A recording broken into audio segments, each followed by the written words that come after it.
Bonjour et bienvenue pour un nouvel épisode du podcast des 4 piliers où l'on parle de sommeil, de nutrition, de santé physique et de santé mentale et comment améliorer ses habitudes pour être en meilleure santé basée sur la science et l'expérience. Je suis Baptiste Asson et je suis un étudiant pour la vie qui partage les choses que j'apprends concernant la santé pour en faire bénéficier le plus grand nombre gratuitement et rapidement. Aujourd'hui, nous allons aborder le sujet de la nutrition et de son impact sur la santé de votre cerveau, ainsi que sur ses performances. Après avoir déjà parlé des liens entre le sommeil et le cerveau, entre la musique et le cerveau, nous allons nous intéresser aux liens entre la nutrition, c'est-à-dire les aliments et les compléments alimentaires, ou suppléments, j'utiliserai probablement les deux, leur lien avec le cerveau. Nous allons parler d'aliments qui sont bons pour votre cerveau en termes de concentration, en termes de santé cérébrale, plus généralement, et en termes de longévité de votre cerveau, votre capacité à maintenir des fonctions cognitives et des pensées claires au fil du temps. Nous allons aussi voir pourquoi et comment vous préférez certains aliments par rapport à d'autres, et nous parlerons des 3 signaux majeurs qui se combinent pour orienter vos choix alimentaires. Un de ces signaux vient de vos intestins et il est complètement subconscient, inconscient. Ce sont des neurones dans vos intestins qui envoient des signaux à votre cerveau sans que vous ne vous en rendiez compte à propos des nutriments présents dans la nourriture que vous êtes en train de manger. Le second signal concerne l'accessibilité métabolique d'un aliment, c'est-à-dire avec quelle efficacité cet aliment peut être converti en énergie pour que votre cerveau, pas votre corps, mais pour que votre cerveau puisse l'utiliser. Et le troisième signal est peut-être le plus intéressant. C'est le signal de la croyance.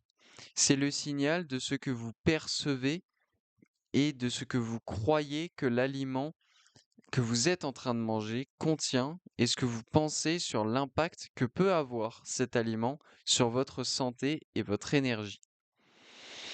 Nous allons donc voir quels sont les aliments qui peuvent directement impacter la santé cérébrale et quels sont les aliments que nous pouvons manger pour favoriser la santé cérébrale. En général, quand nous pensons au fonctionnement des neurones du cerveau, nous allons par défaut penser au carburant. Le fait, par exemple, que les neurones utilisent du glucose qu'ils vont trouver dans le sang. Mais avant même de considérer les carburants que les neurones utilisent pour fonctionner, nous devons parler des éléments qui permettent à ces neurones d'être où ils sont et de rester en bonne santé.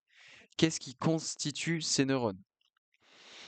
Et cela nous amène vers le meilleur ou les meilleurs aliments pour le fonctionnement du cerveau, les lipides. Ça peut en surprendre quelques-uns, mais à part si vous considérez la teneur en eau du cerveau, qui est très importante, une grande partie du cerveau et une grande partie de l'intégrité des cellules nerveuses, qu'on appelle les neurones, et aussi d'autres types de cellules, proviennent des graisses ou des lipides. Et c'est parce que ces différentes cellules sont composées d'une couche externe, parfois appelée une membrane à double couche. Ce sont en gros deux couches très fines servant de frontière pour ces cellules.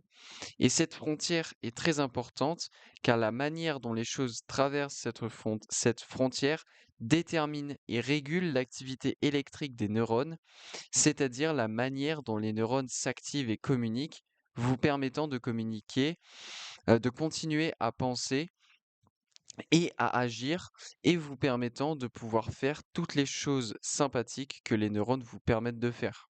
Et quand je dis sympathique, je ne parle pas des systèmes nerveux sympathiques, parasympathiques. Rien à voir, là, c'est le mot sympathique qui vient de sympa, évidemment.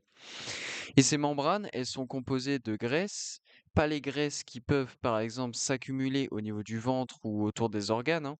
Ces membranes ne sont pas constituées avec des graisses de stockage, mais avec des graisses de structure.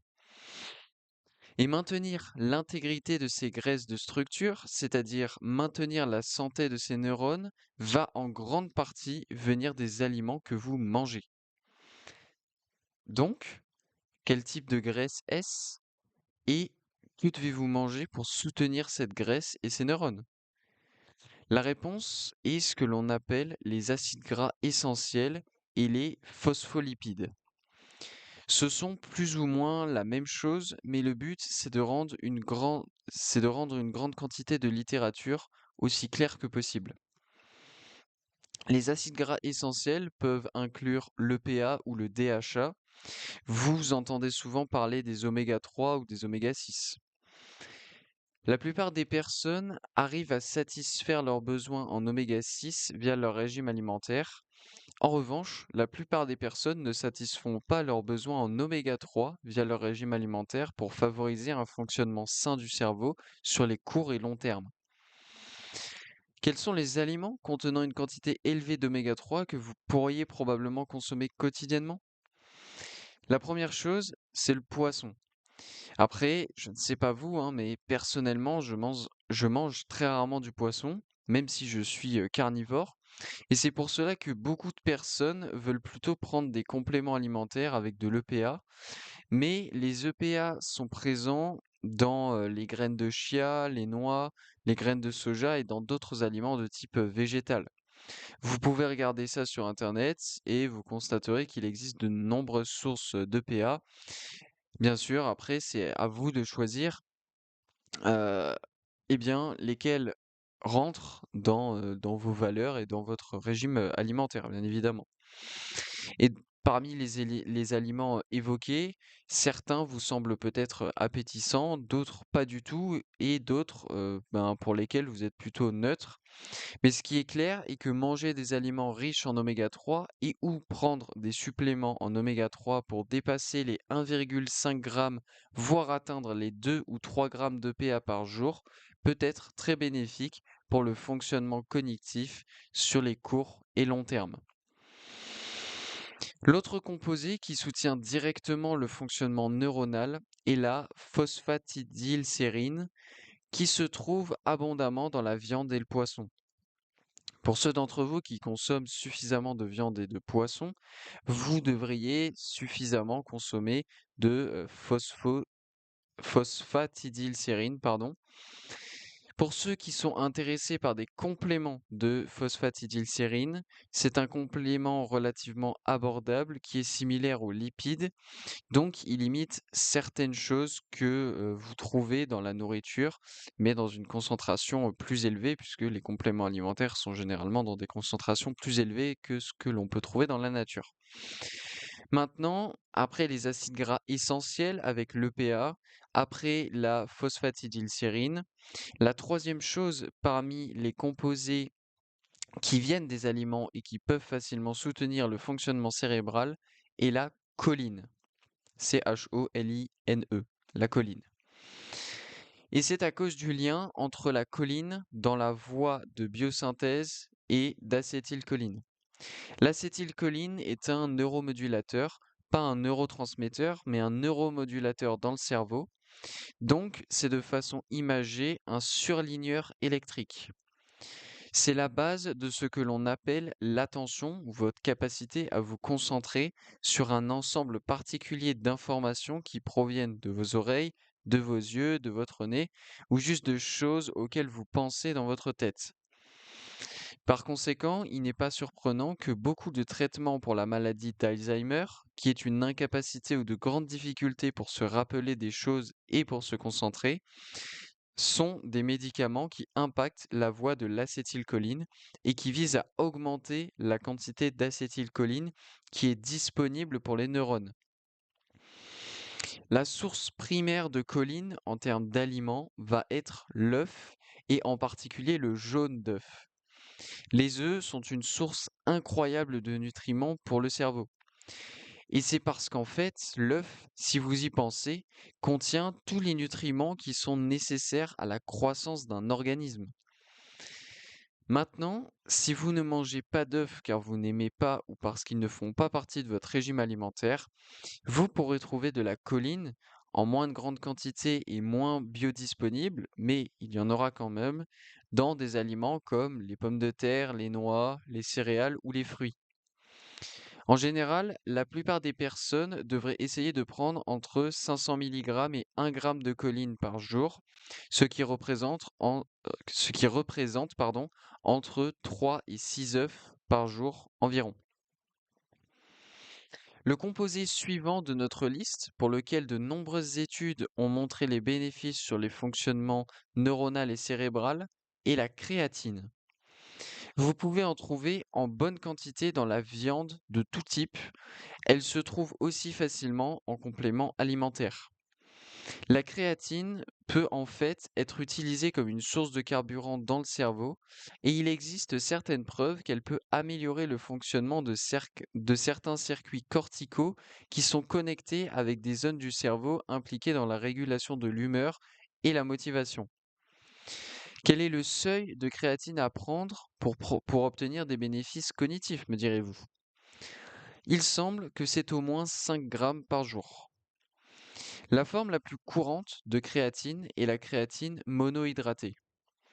Et une supplémentation de créatine avec de la créatine monohydratée en prenant 5 grammes par jour est efficace pour améliorer le fonctionnement cognitif chez les personnes qui n'obtiennent pas de créatine via des sources de nourriture animale. Donc, normalement, si vous mangez suffisamment de viande ou que vous suivez carrément un régime carnivore, vous ne devriez pas avoir besoin de prendre de créatine supplémentaire. Maintenant, si vous souhaitez tout de même en prendre, 5 grammes par jour, cela ne vous fera pas de mal. Il n'y a peut-être que votre porte-monnaie qui subira un impact négatif. Cela peut vous permettre d'être sûr que vous obtenez le minimum de créatine tous les jours si vous avez des doutes. Mais si vous ne consommez pas tant de viande que ça, prendre un complément alimentaire de créatine peut être une bonne idée. Cependant, si vous faites cela, il faut vraiment être régulier. Il faut bien prendre les 5 grammes tous les jours pour tirer les bénéfices de la créatine, car c'est un composé qui a une réponse chronique. C'est-à-dire que vous ne constaterez ses effets qu'après en avoir régulièrement consommé pendant plusieurs semaines, contrairement à des composés qui ont une réponse aiguë, c'est-à-dire un effet quasi immédiat, comme la caféine par exemple. Le prochain composé de notre liste, qui est bénéfique pour la santé cérébrale, est un composé dont vous avez sûrement vu des photos sur Internet, car il semble qu'il y a une pratique de mettre des images de myrtilles et d'autres baies noires à côté de n'importe quel titre qui annonce les aliments qui sont bons pour votre cerveau. Il y a beaucoup d'aliments qui améliorent prétendument le fonctionnement cérébral, mais la chose intéressante à propos des autres baies, les baies noires, le cassis, et cetera, hein, n'importe quelle baie avec une peau fine et une couleur violacée, et qu'elles contiennent des anthocyanes ou des anthocyanines. Alors, c'est un mot un peu compliqué. Alors, antho, c'est A-N-T-H-O, et cyane ou cyanine, c'est C-Y-A-N-E-S ou C-Y-A-N-I-N-E-S. Anthocyanine ou anthocyanes. Les anthocyanes sont en mesure d'améliorer le fonctionnement cérébral. Maintenant, que ça soit des effets directs sur les neurones ou non, ou que ça soit ou non en réduisant l'inflammation, ou si c'est un autre type d'effet, n'est pas très clair pour l'instant. Mais avec les données à notre disposition, il semble que manger ce genre d'aliments assez souvent permet d'obtenir des anthocyanes qui semblent bonnes pour notre cerveau. Donc, nous avons les acides gras avec l'EPA, nous avons la phosphatidylsérine, nous avons la choline, nous avons la créatine et nous avons les anthocyanes. Et la dernière chose que l'on va ajouter à cette liste de composés dérivant de la nourriture permettant d'améliorer le fonctionnement cérébral est la glutamine. La glutamine est un acide aminé très intéressant. Il y a quelques preuves, bien que peu nombreuses pour l'instant, sur le fait que la glutamine pourrait améliorer le fonctionnement du système immunitaire. Vous pouvez trouver la glutamine en supplément ou dans certains aliments comme le cottage, C-O-2-T-A-G-E, Et plus généralement, la glutamine est abondante dans des aliments riches en protéines comme la viande, le poisson, les œufs ou les produits laitiers. On en trouve aussi dans certains légumes, hein, les haricots, le chou, les épinards, le persil, etc. Voilà pour les aliments contenant de la glutamine. Les personnes qui prennent de la glutamine sous forme de complément alimentaire en prennent en général entre 1 et 10 grammes par jour. Alors pourquoi faire cela? Eh bien, il semblerait que la glutamine soit capable de réduire les envies de sucre. Brièvement, vous avez des neurones dans vos intestins qui sentent la teneur en acides aminés, la teneur en lipides et la teneur en sucre de ce que vous mangez et qui envoient un signal subconscient à votre cerveau si oui ou non les aliments que vous êtes en train de manger contiennent un certain niveau d'acides aminés. Vous avez donc littéralement des neurones sensibles à la glutamine dans vos intestins et qui ont leurs axones et leurs dendrites dans la muqueuse intestinale. Ces neurones ne sentent pas que la glutamine, mais lorsqu'ils sentent effectivement de la glutamine, ils y répondent en envoyant un signal dans le cerveau, signal de satiété, de satisfaction, permettant ainsi de réduire les envies de sucre qui impactent beaucoup de monde. Donc, ça nous permet de conclure cette liste de composés qui sont tous soutenus par plusieurs études pour leurs bénéfices sur la santé cérébrale. Je tiens à rappeler que les EPA, la choline, la créatine, la glutamine, etc., toutes les choses qu'on a citées jusqu'à présent sont extraites d'aliments que vous pouvez trouver et consommer quotidiennement. Il n'y a aucune règle qui vous dise que vous devez obtenir ces choses-là via des compléments alimentaires. La supplémentation peut vous permettre d'atteindre les niveaux élevés de ces composés si vous voulez travailler à ces niveaux-là. Bien entendu, n'ajoutez ni ne supprimez rien de votre régime alimentaire et encore moins de vos suppléments sans en avoir discuté au préalable avec un professionnel qualifié. Mais en général, vous pouvez obtenir ces choses grâce à des aliments. C'est juste que certains aliments dans dans lesquels on peut trouver ces composés, comme le poisson par exemple, ne sont pas forcément des aliments qu'on consomme régulièrement, en tout cas pas assez pour en tirer les bénéfices cognitifs potentiels. Et c'est pour cela que les compléments alimentaires peuvent rentrer en jeu. Mais encore une fois, vous pouvez satisfaire vos besoins biologiques avec de la nourriture.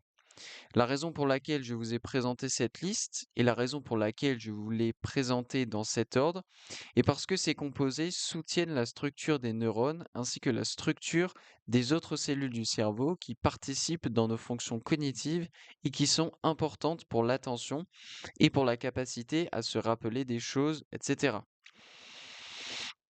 Et ces composés ont plus ou moins des effets modulateurs.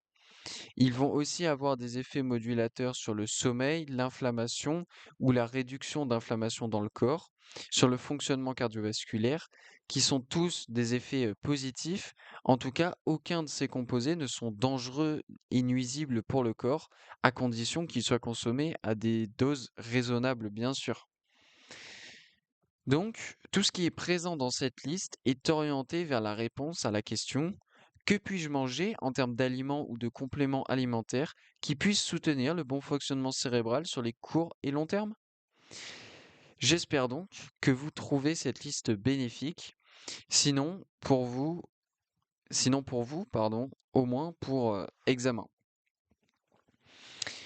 À présent, après avoir parlé des aliments et des micronutriments qui sont bénéfiques pour la santé cérébrale sur les courts et longs termes, faisons une petite tangente et voyons comment se fait-il que nous aimons les aliments que nous aimons.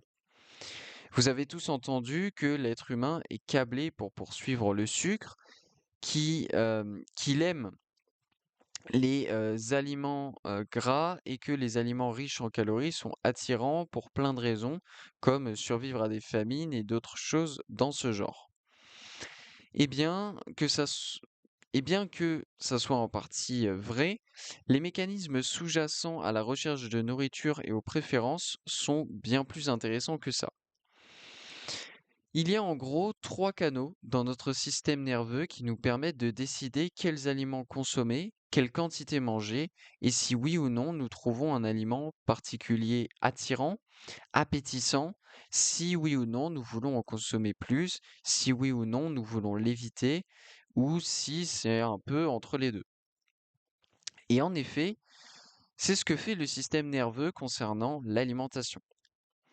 Donc, parlons de ce que sont ces trois canaux pour la préférence alimentaire. Le premier est évident, c'est le goût en bouche. C'est la sensation que vous avez des aliments que vous mangez pendant que vous les mâchez. Et cette sensation est une sensation de toucher, l'appétence des aliments par rapport à la consistance des aliments.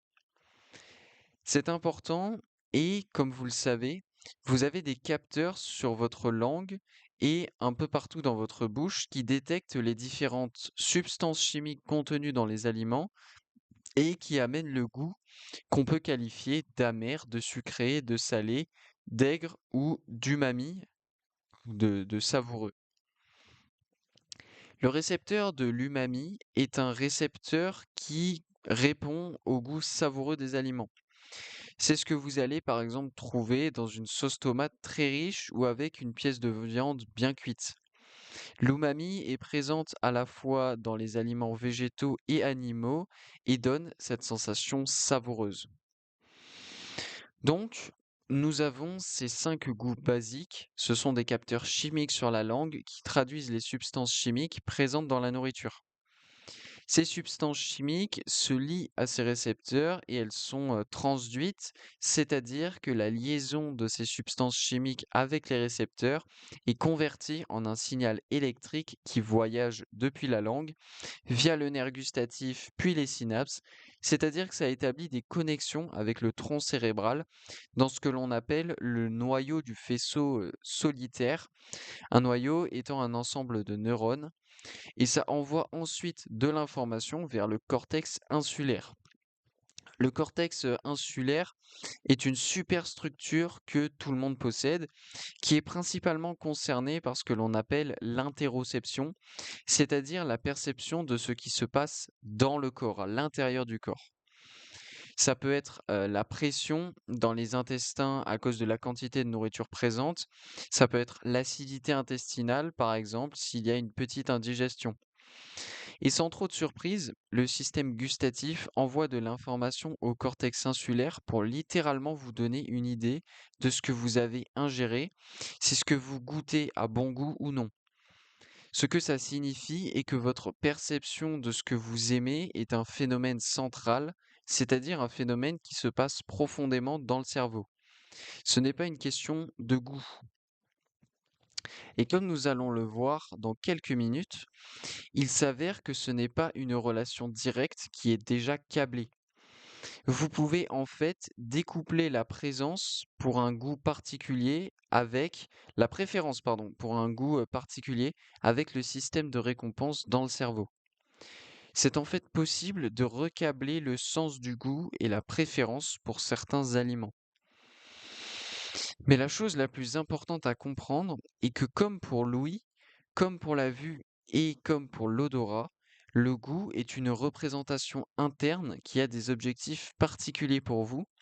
Votre sens de ce qui est goulu est lié à des choses particulières se déroulant dans votre cerveau et, et dans votre corps et qui ont une chance de fournir à votre corps et à votre cerveau les choses dont il a besoin. Ce n'est qu'une, ce n'est pas une question de ce que vous aimez ou de ce qui a bon goût ou mauvais goût. Voyons un exemple simple de comment votre cerveau et votre corps agissent de manière coordonnée pour vous faire aimer certains aliments et pour vous donner envie de rechercher certains aliments plus que d'autres. Nous avons mentionné le fait que vous avez des neurones sur votre langue qui répondent à différents goûts, mais évidemment, votre tube digestif est aussi constitué de votre gorge et va jusqu'à votre estomac puis aux intestins. C'est un long tube de digestion. Tout le long de ce tube, il y a des neurones. Certains de ces neurones répondent à la taille de la partie du tube dans laquelle ils se trouvent. Donc, à quel point c'est rempli ou vide, si quelque chose est chaud parmi ce que vous venez de manger, ou si c'est épicé, si c'est facile ou difficile à avaler, ce genre de choses. Donc, vous avez des neurones tout le long de votre tube digestif qui répondent à un aspect plutôt mécanique concernant les aliments et la digestion, et aussi à la chimie des aliments et de la digestion. Il y a un ensemble de neurones dans votre ventre, dans vos intestins, qui sont spécialisés dans la chimie de ce qui est présent dans vos intestins.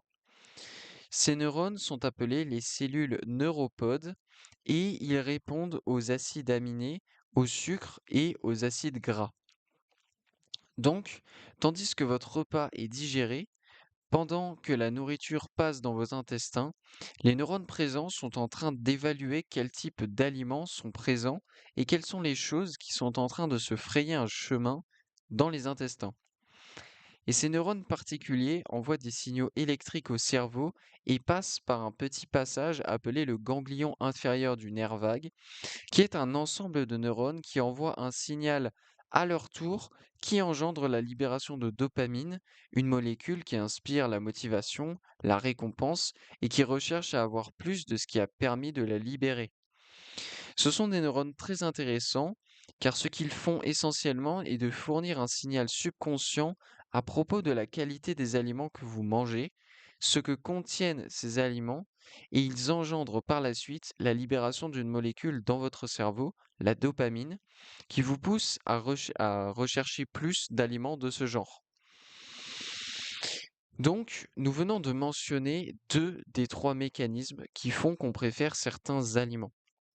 Le premier est en lien avec le goût des aliments sur notre langue, dans notre bouche, et les sensations qui nous font réagir positivement, soit soit négativement, burk, ou neutrement, meh. Et ensuite, il y a ce signal subconscient provenant des intestins qui est basé sur le contenu nutritif, sur les nutriments présents dans les aliments qui traversent les intestins. Il y a donc un troisième et dernier canal qui est celui de l'association entre un goût particulier et la qualité ou la valeur d'un aliment.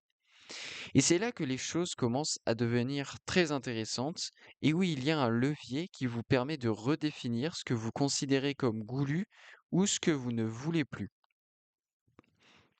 Vous êtes animé, c'est-à-dire que vous avez des mécanismes dans votre cerveau qui vous motivent à poursuivre plus les aliments qui prodiguent à la fois un goût de douceur et les aliments qui modifient le taux de glucose dans le sang en le faisant augmenter.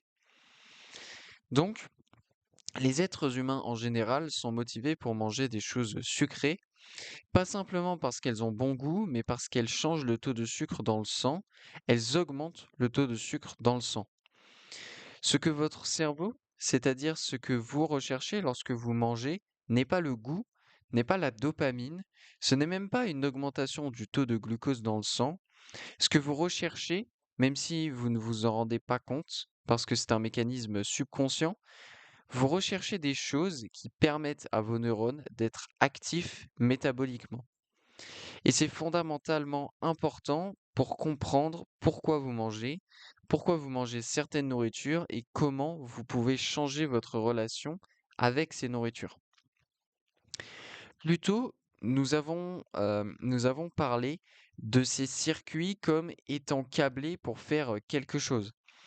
Et en biologie, en particulier en neurosciences, on parle de quelque chose qui est câblé fermement, ou hardwired en anglais, ou qui est câblé mollement, soft-wired. Hardwired signifie que c'est en place et non modifiable, ça ne peut pas être changé. Soft-wired signifie au contraire que c'est plus flexible, plus ouvert au changement.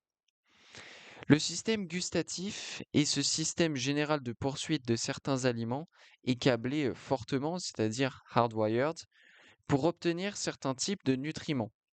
Ils ont tendance à aimer les choses sucrées. La plupart des enfants aiment les choses sucrées, certains plus que d'autres. Donc, il y a une partie bien ancrée et inamovible pour les préférences, mais il existe aussi des parties plus flexibles dans ces systèmes qui leur permettent de se modifier. Voyons des expériences qui ont été faites et qui illustrent brillamment le fait que vous recherchez certains aliments à cause de leur goût, de leur impact sur le taux de glucose dans le sang et aussi à cause de leur impact sur le système de dopamine, même si votre taux de glucose dans le sang ne change pas. Voici l'expérience. Un groupe de participants reçoit une substance sucrée qui fait également augmenter le taux de sucre dans le sang et sans surprise, la dopamine augmente. Le second groupe de participants, différent du premier, reçoit un édulcorant artificiel ou édulcorant non calorique. Ça n'est pas la chose préférée comparée à d'autres substances sucrées, mais comme cet édulcorant est sucré, il est quelque peu préférable et il ne fait pas augmenter le taux de sucre dans le sang. Et sans surprise, les niveaux de dopamine n'augmentent pas. Donc, initialement, nous n'avons pas tendance à apprécier tant que ça les édulcorants artificiels. Cependant, si les participants continuent d'ingérer des édulcorants artificiels, même s'il n'y a pas d'augmentation du taux de glucose dans le sang, et par conséquent pas d'augmentation du métabolisme cérébral, les niveaux de dopamine commencent à un certain moment à augmenter. Et quand les niveaux de dopamine commencent à augmenter, vous avez conditionné ou renforcé l'appétence pour cet édulcorant artificiel, vous poussant à en consommer plus et à avoir une augmentation de dopamine. C'est intéressant car ça montre que consommer plus de ces édulcorants artificiels peut commencer à exploiter le système de dopamine, vous poussant à chercher ou à consommer plus de ces édulcorants artificiels. Maintenant, il y a une autre condition qui a été explorée et c'est celle qui est vraiment intéressante. C'est la condition où un édulcorant artificiel est associé avec une substance qui peut faire augmenter le taux de sucre dans le sang, mais pas parce que cette substance a un goût sucré similaire à une substance sucrée normale. La situation dans laquelle vous pouvez trouver cette condition dans la vie de tous les jours va être en buvant un soda qui n'a pas de calories et par conséquent qui ne va pas faire augmenter le taux de glucose dans le sang, mais qui est sucré, associé avec un aliment qui fait augmenter le taux de sucre dans le sang. Et quand cette situation se produit, vous exploitez le système de dopamine. Ce goût sucré non calorique est associé avec et il y a une augmentation du métabolisme des neurones.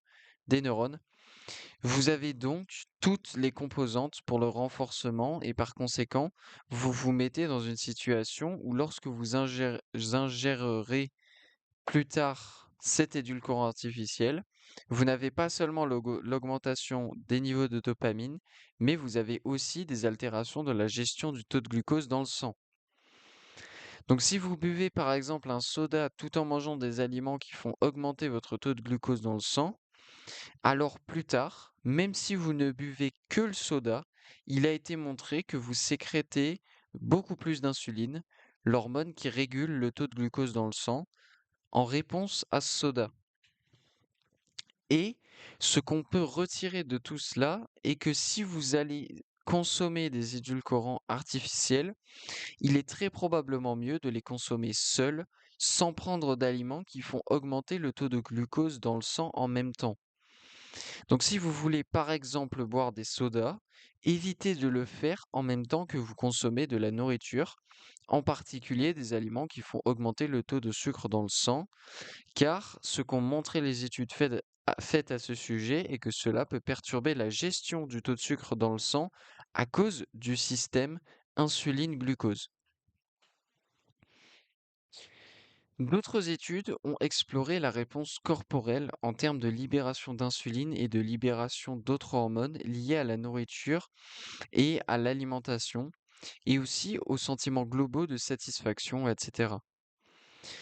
Les participants étaient répartis dans des groupes et ils devaient tous boire un milkshake. La différence entre les groupes était ce que les chercheurs ont dit à propos de la boisson. En effet, certains groupes étaient informés que le milkshake était peu calorique, qu'il contenait plusieurs nutriments bons pour le corps en faible quantité, tandis que l'autre partie des participants était informée que la boisson était très calorique, qu'elle contenait beaucoup de nutriments, etc.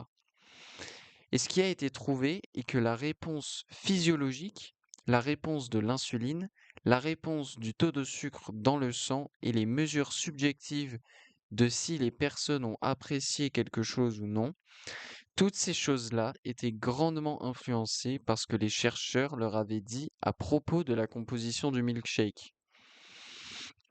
Dans le groupe de personnes à qui on a dit qu'elles avaient une boisson très calorique, on leur a dit que leur insuline allait augmenter, que leur taux de glucose dans le sang allait augmenter et qu'il y avait beaucoup de nutriments, et bien que ces marqueurs ont effectivement augmenté, et inversement pour le groupe à qui on a dit que la boisson était plus pauvre en calories et en nutriments, rien ou presque n'a bougé, alors, alors même, pardon, que c'était exactement la même boisson pour les deux groupes.